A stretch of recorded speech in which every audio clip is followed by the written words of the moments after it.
Bismillahirrahmanirrahim. Assalamualaikum warahmatullahi wabarakatuh. Pada video pembelajaran kali ini, saya akan memaparkan beberapa materi terkait mata kuliah metodologi penelitian kuantitatif pada minggu pertama dan minggu kedua. Sebelumnya, perkenalkan, nama saya adalah Muhammad Ilham Al-Firdaus Lubis, mahasiswa program Pascasarjana Yayan Batu Sangkar, jurusan Hukum Ekonomi Syariah. Pada minggu pertama, saya akan menjelaskan mengenai hakikat penelitian. Yang pertama yaitu apa pengertian penelitian, alasan perlunya penelitian, tujuan penelitian, fungsi penelitian, dan sumber-sumber ilmu pengetahuan. Nah, yang pertama yaitu pengertian penelitian. Ada beberapa pengertian penelitian menurut para ahli, seperti oleh Bapak Sutrisno Hadi, kemudian ada Felin Tripodi dan Meyer tahun 1956, kemudian ada Clifford Woody Research. Namun dari kesemuanya bisa kita ambil kesimpulan bahwa penelitian adalah suatu prosedur yang dilakukan oleh manusia untuk memperoleh tanggapan dari suatu persoalan, fakta, maupun suatu pengkajian yang ingin dibuktikan secara objektif. Nah, apa-apa sajakah alasan pentingnya ilmu pengetahuan ini? Nah, yang pertama itu penelitian ini perlunya yaitu untuk menambah pengetahuan. Dengan adanya penelitian berguna untuk memberikan kontribusi pada informasi yang ada mengenai suatu permasalahan. Kemudian yang kedua, penelitian juga meningkatkan praktik, yaitu penelitian memberikan peneliti ide-ide baru sebagai bahan pertimbangan saat menjalankan pekerjaan, dan penelitian juga membantu praktisi dalam melakukan evaluasi mengenai pendekatan-pendekatan yang mereka harapkan akan bekerja dalam setiap waktu. Yang ketiga, penelitian menginformasikan perdebatan kebijakan. Artinya penelitian memberikan percakapan mengenai isu-isu penting ketika pembuat kebijakan melakukan perdebatan pada suatu topik kebijakan. Kemudian selanjutnya itu tujuan penelitian. Apa sih tujuan penelitian? Yang pertama ada tujuan eksploratif. Maksudnya yaitu penelitian yang dilakukan untuk menemukan pengetahuan baru yang belum pernah ditemukan atau ada sebelumnya. Seperti misalnya penemuan ekstrak kulit manggis yang dapat dimanfaatkan untuk perawatan kulit. Kemudian tujuan yang kedua yaitu tujuan verifikatif, yaitu penelitian harus bisa membuktikan atau menguji kembali kebenaran suatu ilmu pengetahuan yang ada sebelumnya. Misalnya seperti membuktikan manfaat ekstrak. Yang ketiga, tujuan pengembangan. Maksudnya yaitu penelitian harus menggali lebih dalam atau mengembangkan suatu penelitian atau pengetahuan yang telah ada. Misalnya seperti penelitian mengenai manfaat dari ekstrak kulit kayu manis untuk mengatasi masalah diabetes. Kemudian apa sih fungsi penelitian? Fungsi penelitian yang pertama mendeskripsikan serta memberikan data atau informasi. Yang kedua, menjelaskan latar belakang tentang terjadinya suatu peristiwa atau fenomena. Yang ketiga, menyusun sebuah teori. Yang keempat, meramalkan, mengestimasi, dan memproyeksikan suatu peristiwa yang mungkin terjadi berdasarkan dengan data-data yang sudah dikumpulkan. Dan terakhir yang kelima, mengendalikan peristiwa maupun gejala-gejala yang sedang terjadi.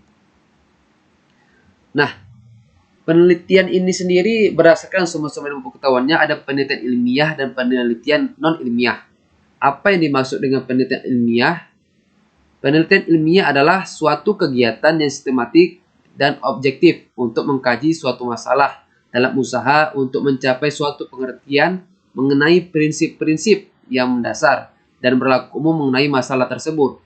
Atau dengan kalimat sederhananya, penelitian ilmiah ini adalah suatu penelitian yang dilakukan dengan menggunakan atau berlandaskan metode ilmiah. Kemudian penelitian non-ilmiah. Penelitian non-ilmiah adalah penelitian yang bercorak subjektif. Jadi kebalikan dari penelitian ilmiah yang bersifat objektif, penelitian non-ilmiah bersifat subjektif, yang mempunyai ciri-ciri dilakukan tidak sistematik Data yang dikumpulkan dan cara pengumpulan data tersebut bersifat subjektif, yang syarat dengan muatan emosi dan perasaan dari si peneliti. Nah, itu sumber-sumber ilmu pengetahuan.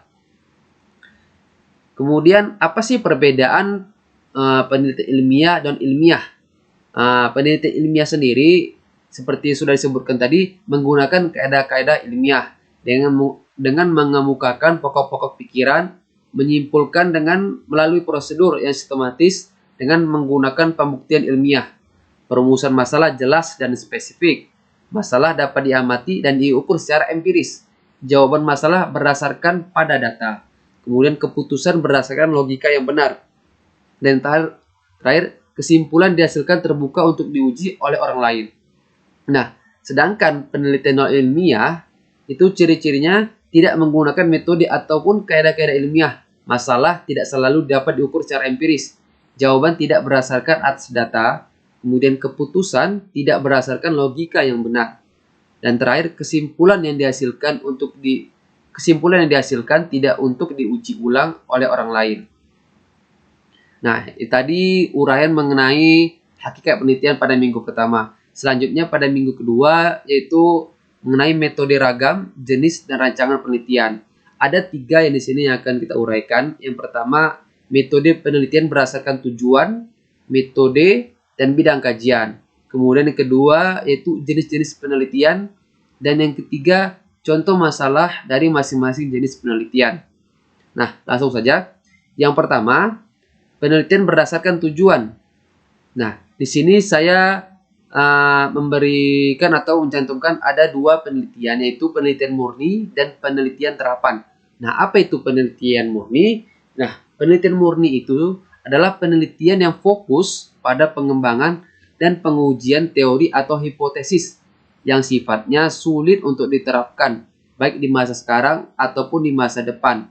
Penelitian murni biasanya fokus pada pembahasan konsep atau hal-hal yang bersifat abstrak atau sulit dideskripsikan. Sedangkan penelitian terapan itu merupakan penelitian yang fokus pada hal-hal yang hasilnya bisa diterapkan pada kondisi sekarang atau di masa depan. Penelitian terapan biasanya fokus kepada masalah-masalah yang sedang terjadi atau mungkin terjadi di masa depan, sehingga hasil penelitian menjadi hal yang bisa direkomendasikan untuk diterapkan. Nah, itu berdasarkan tujuan. Lalu, penelitian berdasarkan metode. Penelitian berdasarkan metode, ada beberapa di sini yang saya cantumkan. Yang pertama, penelitian sejarah. Apa itu penelitian sejarah? Yaitu penelitian yang memfokuskan kajiannya terhadap fenomena, peristiwa, atau perkembangan yang terjadi pada masa lampau. Yang kedua, penelitian deskriptif, yaitu penelitian yang digunakan untuk menggambarkan, menjelaskan, dan menjawab persoalan-persoalan tentang fenomena dan peristiwa yang terjadi saat ini. Itu deskriptif. Yang ketiga, penelitian eksperimen. Penelitian eksperimen adalah penelitian yang digunakan untuk mencari pengaruh variabel lain dalam kondisi yang terkontrol secara ketat. Kemudian penelitian survei. Penelitian survei adalah penelitian yang digunakan untuk mengambil sampel dari populasi dan menggunakan kuesioner sebagai alat pengumpul data yang pokok. Nah, yang terakhir penelitian ex post facta, yaitu penelitian yang dilakukan terhadap suatu kejadian yang telah berlangsung. Nah, setelah tujuan dan metode, yang ketiga itu berdasarkan bidang ilmu. Nah, di sini saya meletakkan atau mencantumkan 2 penelitian, yaitu pertama penelitian eksakta, yaitu penelitian secara khusus berbentuk penelitian ilmu pengetahuan alam, penelitian kimia, penelitian biologi, penelitian pertanian, dan lain sebagainya. Kemudian sebaliknya ada penelitian sosial. Nah, penelitian sosial ini secara khusus meneliti bidang sosial seperti ekonomi, pendidikan, hukum, sejarah, antropologi, dan lain sebagainya. Oke, kemudian lanjut ke tahap kedua, yaitu jenis-jenis penelitian. Apa-apa saja sih jenis-jenis penelitian di sini? Di sini ada 6 yang akan saya sampaikan.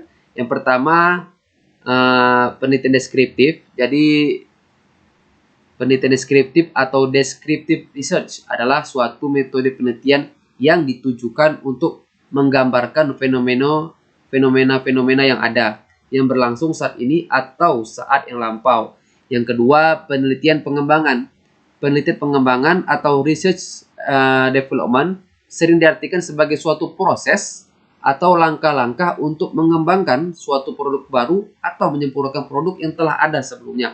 Nah, yang ketiga, penelitian korelasi. Jadi penelitian ini ditujukan untuk mengetahui hubungan suatu variabel dengan variabel lain. Artinya ada hubungan antara variabel yang satu dengan variabel yang satunya lagi. Kemudian penelitian kausal komparatif. Penelitian kausal komparatif ini merupakan salah satu metode penelitian yang erat dengan metode penelitian kuantitatif. Yang erat dengan metode penelitian korelasi. Penelitian ini bertujuan untuk menyelidiki kemungkinan hubungan sebab akibat dengan melalui pengamatan terhadap akibat yang ada, kemudian menelusuri kembali faktor yang mungkin menjadi penyebabnya dengan melalui sebuah data tertentu. Nah, kemudian ada penelitian eksperimen. Nah, metode penelitian eksperimen ini merupakan metode yang bertujuan untuk menyelidiki adanya kemungkinan hubungan sebab akibat dengan cara melakukan kontrol atau kendali. Penelitian eksperimental dipandang sebagai cara terbaik untuk menerapkan metode ilmiah dan umum digunakan dalam ilmu fisika dan ilmu alam. Dan yang terakhir, penelitian tindakan. Nah, metode penelitian tindakan ini merupakan metode yang bertujuan untuk mengembangkan keterampilan baru atau pendekatan baru dan diterapkan langsung serta dikaji hasilnya. Nah, ini cenderung melibatkan peneliti dalam menerapkan beberapa perubahan untuk menilai dan mengevaluasi dampak dari tindakan yang dilakukan. Lanjut tahap ketiga, yaitu contoh-contoh penelitian. Tadi sudah saya uraikan ada 6 yang mengenai penelitian itu. Sekarang contoh-contohnya. Penelitian deskriptif. Contohnya itu sebuah penelitian deskriptif ini umumnya dia memiliki pertanyaan yang berawalan dari kata tanya seperti apa. Ada begitu banyak sebenarnya contoh penelitian deskriptif ini.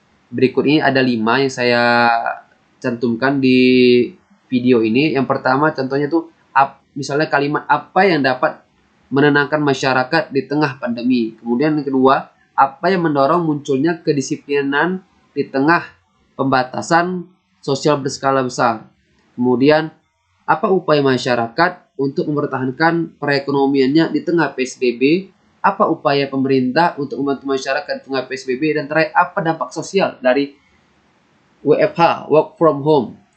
Itu contoh dari penelitian deskriptif. Lebih ciri-cirinya dengan kata tanya seperti kata apa ya. Kemudian yang kedua, penelitian pengembangan. Penelitian pengembangan contohnya itu dalam hal ini tidak selalu berbentuk hardware seperti buku, modul, alat bantu pembelajaran di kelas dan laboratorium. Tetapi contoh juga bisa juga dalam perangkat lunak seperti program untuk pengolahan data, pembelajaran di kelas, perpustakaan, atau laboratorium, ataupun model-model pendidikan, pembelajaran, pelatihan, bimbingan, evaluasi, manajemen, dan lain-lain. Kemudian, penelitian korelasional. Contohnya ketika seseorang mengimbau untuk memakai masker saat naik motor demi mengurangi menghirup debu, maka ini menunjukkan adanya korelasi antara kedua variabel. Apa itu? Antara variabel pakai masker dan variabel mengantisipasi debu. Kemudian contoh keduanya, ketika kita mendengar ada anjuran untuk rajin mencuci tangan supaya tetap sehat. Maka korelasinya adalah antara cuci tangan dengan kesehatan. Jadi ada dua variabel yang memiliki korelasi. Yang kedua, yang keempat, penelitian kausal komparatif. Kemudian ini adalah contohnya yaitu mengenai faktor-faktor yang menjadi ciri-ciri pribadi yang gampang dan tidak gampang mendapat kecelakaan dengan menggunakan data yang berwujud catatan-catatan yang ada pada perusahaan asuransi. Kemudian yang keempat, yang kelima itu penelitian eksperimen. Itu penelitian penerapan metode kerja baru terhadap produktivitas kerja, penelitian pengaruh mobil berumur bang 3 terhadap kemacetan lalu lintas di jalan. Dan terakhir itu penelitian pengembangan, contohnya penelitian untuk memperbaiki prosedur dan metode kerja dalam pelayanan masyarakat, penelitian mencari metode mengajar yang baik. Nah, mungkin itu beberapa contoh dari penelitian yang saya cantumkan, mungkin masih ada lagi yang lain, cuman secara garis besar ini yang saya sampaikan ada 6.